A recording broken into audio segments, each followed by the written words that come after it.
umuririmbyi mpuzamakungu, umuririmbyi yamenyekanye ku rwego rw'isi yose, umuririmbyi yakunzwe n'abantu benshi cyane bagiye batandukanye mu mareta agiye atandukanye mu bihugu kandi bigiye bitandukanye. Uyu mugabo yakunzwe, indirimbo ziwe zikavuzwa cyane mu bubare, ahantu hose uciye wumva indirimbo ziwiwe.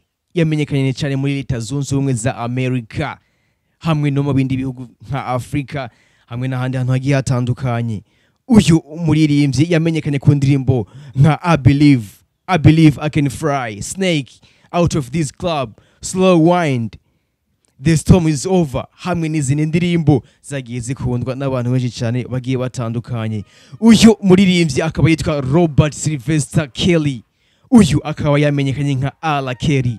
Uyu muririmbyi akaba yagiriwe n'icaha cyo gufata ku nguvu, akaba yasabiwe gufungwa imyaka 25. Ivyaha aregwa: gufata ku nguvu abana batarashikana imyaka 18, abakobwa hamwe n'abahungu, kudandaza abakobwa muri leta zitandukanye, hamwe no gukoresha abantu ibikorwa ku gahato. Mbega Robert Sylvester Kelly ninde, ni muntu ki? A bombardment, intare y'umuji, king of animation, the master, the monster, the tough, the alien, the one and only. I'm specially Ponoritizo. Nichengo mada gushikiriza amateka ya Ala Kelly. N'ahandi hantu n'indi TV online ushobora kuyumva ko atari kuri Major Talent TV. Ariko manzi kuri Major Talent TV iragutse cyane, ni nini cyane kandi. TGTVMZ, talent improvement, entertainment, social media, country development, record, production and TV online. Ni byinshi bikorerwa muri Major Talent TV. Nyamuneka wewe urashobora kutugana nimba utwifuza. Ngaya amwe mu mateka, ngibi ivyo ugomba kumenya kuri Ala Kelly, Robert Sylvester Kelly. Uyu muririmbyi akaba yavutse itariki 8 ukwezi kwa mbere 1967. Byumvikana yuko amaze gukwiza imyaka 55.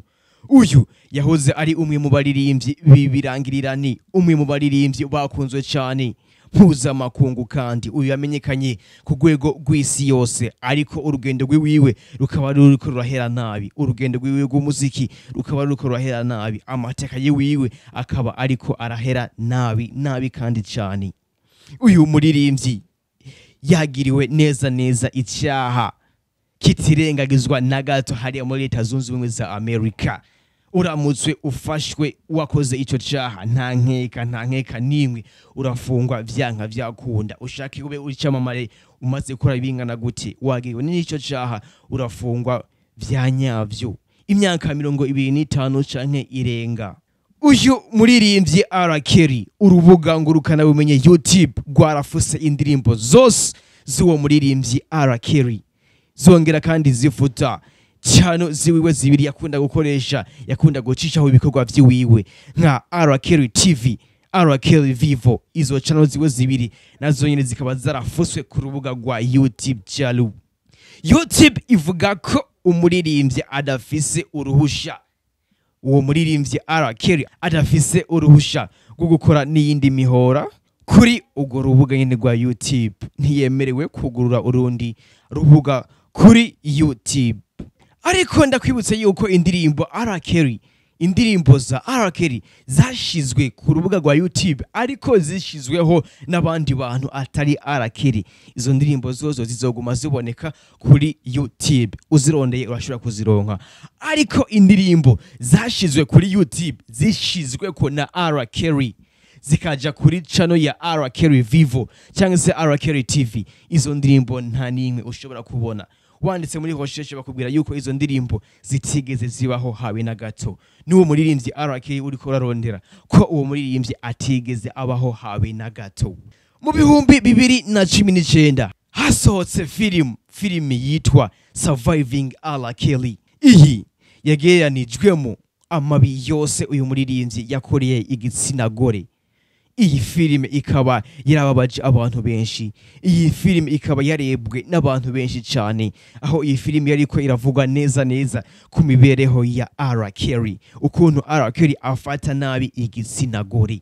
Ivyo rero iyo filime imaze kuja hanze bikaba vyaciye bihindukira none kuri R. Kelly, bikaba vyaciye bituma idosiye ya R. Kelly nanone kandi igaruka ubundi bushasha, aho nanone vyaciye bituma amazu yakorana nawe nka RCA Record yahagaritse ibikorwa vyayo n'uyu muririmbyi, barahagaritse kontra bari bafitaniye n'uwo muririmbyi R. Kelly. Nyuma yaho iyo film Surviving R. Kelly igiye ku mugaragaro, amakontra yarafitaniye nayo ma studio yaciye ahagarika kontra cyangwa se imyumvikano bari bafitaniye n'uwo muririmbyi R. Kelly. Ivyo vyabaye nyuma yaho hasohotse iyo film Surviving R. Kelly muri uwo mwaka nyene 2019. Inyuma yaho amazu y'indirimbo abaririmbyi batari bake cyane nka Celine Dion, Lady Gaga, Ciara, Pussycat Dolls, Chance the Rapper hamwe n'abandi baririmbyi bagiye batandukanye.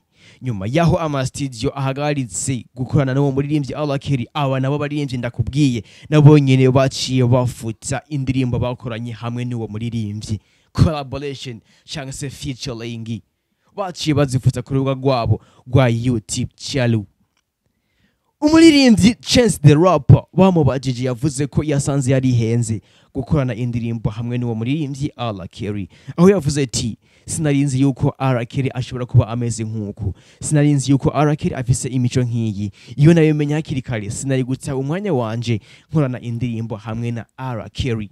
Chance the Rapper nakwibutse yuko ari umuririmbyi akunzwe cyane gose kurusha uko uvyumvira hariya ku mugabane wa Amerika, muri leta zunze ubumwe za Amerika hamwe no mu bindi bihugu bigiye bitandukanye. Chance the Rapper ariko nanone mbanze ndabibutse yuko si ubwa mbere imbuga ngurukana bumenyi zikora ibintu nk'nivyo. Oya, imbuga ngurukana bumenyi zirakunda gufata ingingo zo gufota zimwe mu ndirimbo cyangwa se amwe mu masanamu aba yagaragaye kuri urwo rubuga rwa YouTube zigaragaramo ingeso atari nziza. Nimba ari indirimbo igaragaramo ingeso atari nziza, YouTube channel irafuta iyo ndirimbo yiwawe, cyangwa nimba ari film bakafuta iyo ndirimbo yiwawe. Ibi ndakwibutse ko vyigeze kuba no ku bandi baririmbyi b'abanyamerika bagiye batandukanye, ivyamamare byo muri Amerika bigiye bitandukanye. Ndakwibutse kandi yuko umuririmbyi kazi Rihanna nawe nyine bigeze kumufatira iyo ngingo, barafuta imwe mu ndirimbo yari yashize ku mugaragaro itubahiriza neza agateka k'abagore, itubahiriza neza igitsina gore, harimo amasanamu atari meza, amasanamu udashobora gushira ku mugaragaro, amasanamu utokwereka abantu bari munsi y'imyaka 18. baramuhagarikiye nawe nyene indirimbo yiwiwe ikuwe kuri YouTube channel Rihanna hamwe n'abandi baririmbyi bagiye batandukanye. Iyo utubahirije imigenzo canke se imico y'igihugu kanaka, indirimbo zawe kenshi na kenshi zirakundwa gufutwa ku mbuga ngurukana bumenyi zigiye zitandukanye. Uyu muririmbyi rero R. Kelly canke se Robert Sylvester Kelly, uyu yaramaze imyaka irenga 2 ho gato yiregura.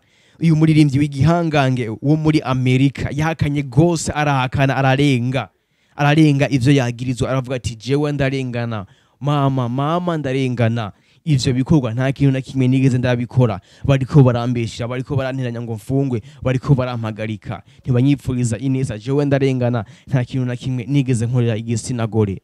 Uyu muririmbyi aho yagiye no kumbonesha kure zigiye zitandukanye nka CBS News, ararahira, aranana, aravuga ati jewe ivyo vyaho nagizwa nta kintu kimwe nemera. Aho yahevye n'uwo muririmbyi arakorwa n'amasozi imbere y'abantu barenga imiliyoni n'imiliyoni kuri CBS News. Uru rubuga rukaba rukurikiranwa n'abantu benshi cyane bagiye batandukanye, aho R. Kelly ariko aragirana kiganiro n'umumenyesha makuru akora kuri CBS News. R. Kelly yarakoreye amosozi, arafukama, aravuga ati ndabinginze kandi ndabingize, jewe ndiko ndarenganwa, ivyo vyaha byose banyagiriza nta kintu na kimwe nigeze nkora. R. Kelly imyaka 25 ikaba yamaze gufatwa, noneho bakaba bamaze kumwagiriza ico cyaha. Nubwo uwo muririmbyi R. Kelly yagumye ahakana ivyo vyaha bamwagiriza, ico cyaha amwagiriza, intahe intahe y'i Brooklyn muri leta zunze ubumwe za Amerika yo ikaba yaramenyesheje yuko Icaha acagirizwa kandi kikaba camuhamye. Ibimenyetso vyagiye bitangwa ni vyinshi cyane, abantu bagiye bitaba ubutungane bavuga ati alakiri araturembereje abana, arakiri ariko aratumirira nabi, bakaba barashizwe imbere y'ubutungane baravuga ati barazana n'ibimenyetso kandi baravuga ati alakiri ngibi ibimenyetso vyemeza yuko ashobora kuba arufatira abana bacu nabi, ashobora kuba atugurishiriza abana bacu nabi. Haragiye haraboneka abashinjacaha benshi bagiye batandukanye barega uwo muririmbyi Robert Sylvester Kelly. Ibi bikaba biriko biravugwa kandi cyane muri leta zunze ubumwe za Amerika. Ibi birakunzwe kuba kenshi vyavuzwe kenshi muri leta zunze ubumwe za Amerika, aho abaririmbyi benshi bagiye batandukanye, abamenyekanye n'abataramenyekana bashobora kuba bagirizwa kenshi ivyo vyaha byo kutubahiriza igitsina gore canke kugurisha abana hamwe no gufata ku nguvu abana bari munsi y'imyaka 18. Ivyo bikaba bikundwa kuvugwa hariya muri Amerika ku baririmbyi bagiye batandukanye. Bimwe vyaramenyekanye, ibindi ntibimenyekana cyane bivanye n'ugwego umuririmbyi aba ariko. Nguwo Robert Sylvester Kelly, ivyo womenya kuri we akakanya biriko biramuvugwa ko ubu umenye yuko yamaze gukatirwa imyaka 25. Vuba kandi harasohoka urupapuro ruvyemezwa neza na leta zunze ubumwe za Amerika, bishizweho urukumu na leta zunze ubumwe za Amerika. Ivyo vyane bikundwa kwihanganira iyo wabikoze nyamuneka. Imyaka irazwi, amategeko arazwi, iyo ufashwe hakaboneka evidence nta kimenya uca ufungwa. Jewe renda gushikiriza kino kiganiro neza nunyitwe MC Bombardment cyangwa se umpamagare Bombardia. Aya mateka y'abaririmbyi nta handi hantu, nta yindi TV online nimwe ushobora kuyumva ko atari kuri Mijo Talent TV.